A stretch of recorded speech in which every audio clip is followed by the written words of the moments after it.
प्यारे बच्चों, आज मैं कक्षा 10 सामाजिक विज्ञान में भूगोल के अंतर्गत अध्याय 1 संसाधन एवं विकास के क्रम में आज कुछ लघुत्तरीय प्रश्नों के बारे में बताएंगे। इसके पहले वीडियो में हमने अति लघुत्तरीय प्रश्नों को आप लोगों को दिया है, तो आइए आगे हम देखते हैं कुछ लघुत्तरीय प्रश्न इस चैप्टर से संबंधित।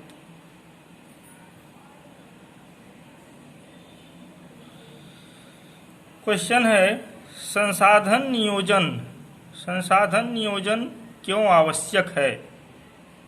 नियोजन प्रक्रिया के विभिन्न सोपान बताइए। तो आप जानते हैं कि जितने भी संसाधन हमारे पास हैं या प्रकृति द्वारा प्रदत्त हैं, उनका नियोजन बहुत ही आवश्यक है। यदि हम उसका नियोजन नहीं करेंगे तो वह बहुत जल्द ही समाप्त हो जाएंगे। इस प्रकार इस प्रश्न का उत्तर देखिए। संसाधनों का नियोजन वर्तमान एवं भावी आवश्यकताओं को पूरा करने के लिए अत्यंत आवश्यक है। संसाधनों का दीर्घ अवधि तक उपयोग करने के लिए नियोजन एवं सर्वमान्य रणनीति आवश्यक है। यानी यदि हम इन संसाधनों का नियोजन नहीं करेंगे तो ये संसाधन एक दिन समाप्त हो जाएंगे। आगे देखिए, विशेष रूप से भारत जैसे देश में जहां संसाधनों की उपलब्धता में बहुत अधिक विविधता है, वहां देश के संतुलित विकास के लिए प्रांतीय और स्थानीय स्तर पर संसाधन नियोजन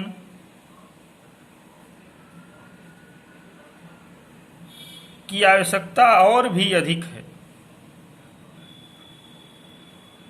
संसाधन नियोजन की आवश्यकता स्थानीय और प्रांतीय स्तर पर बहुत ही अधिक है। संसाधन नियोजन एक जटिल प्रक्रिया है जिसमें निम्नलिखित 3 सोपान महत्वपूर्ण माने जाते हैं संसाधन नियोजन के।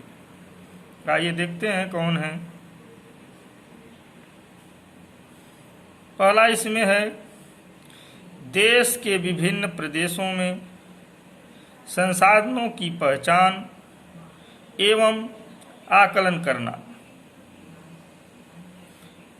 यानी कि ये जानना कि देश के किन हिस्सों में, किन प्रदेशों में संसाधन हैं, उन्हें जानने की आवश्यकता है। इस कार्य के लिए क्षेत्रीय सर्वेक्षण, मानचित्रण तथा गुणात्मक व मात्रात्मक मूल्यांकन किया जाता है। दूसरा नंबर देखते हैं, इसके दूसरे सोपान को। संसाधन विकास योजना लागू करने के लिए उपयुक्त प्रौद्योगिकी, कौशल, संस्थागत ढांचा तैयार करना इसका दूसरा सोपान है। तीसरा सोपान, संसाधन विकास योजनाओं में राष्ट्रीय स्तर से स्थानीय स्तर तक समन्वय स्थापित करना, यह इसका तीसरा सोपान है। इस प्रकार से हम संसाधन नियोजन की आवश्यकता को समझ सकते हैं और अपने संसाधनों को जो प्रकृति द्वारा प्राप्त है उसका नियोजन कर सकते हैं।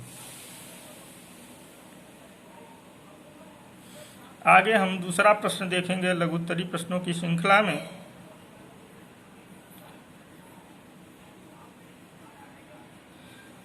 भू संसाधन क्या है? भू संसाधन क्या है?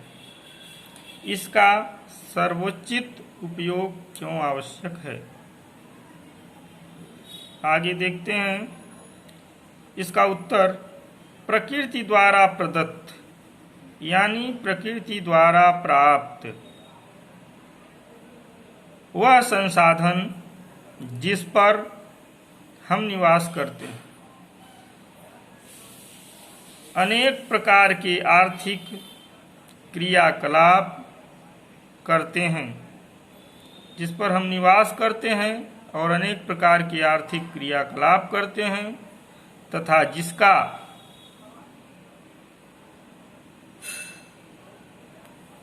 विभिन्न रूपों में उपयोग करते हैं, भू संसाधन कहलाते हैं। यानी जितने भी सामानों को हम यूज करते हैं अर्थात रहते हैं, ये पृथ्वी हमने नहीं बनाया है, यह प्रकृति द्वारा ही प्राप्त है, जिस पर हम निवास करते हैं।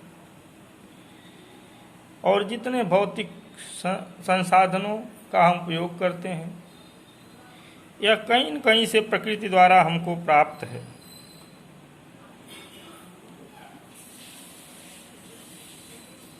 आगे देखते हैं। भूमि एक सीमित संसाधन है। भूमि क्या है? एक सीमित संसाधन है। इसका निर्माण या विस्तार संभव नहीं है। इसलिए उपलब्ध भूमि का विभिन्न उद्देश्यों के लिए उपयोग सावधानी और योजनाबद्ध तरीके से करना अत्यंत आवश्यक है, क्योंकि हम भूमि का निर्माण नहीं कर सकते, इसका हम स्वयं विस्तार नहीं कर सकते। यह प्रकृति के द्वारा जो प्राप्त है उसको हम घटा बढ़ा नहीं सकते। इसके अतिरिक्त भू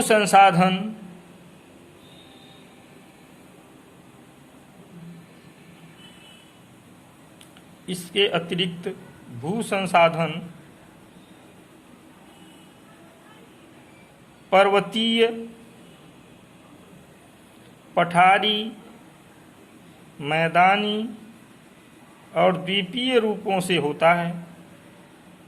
भूमि के इन विविध रूपों का उपयोग अलग अलग उद्देश्यों से किया जाता है। इसलिए भी भूमि का सर्वोचित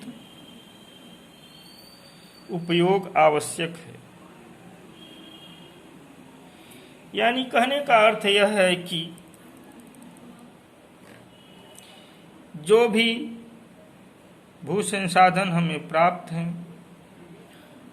उसका अनावश्यक उपयोग न किया जाए, उसका सर्वोचित उपयोग किया जाए। जहाँ उचित हो वहीं उसका उपयोग किया जाए। इसलिए हमें भू संसाधन के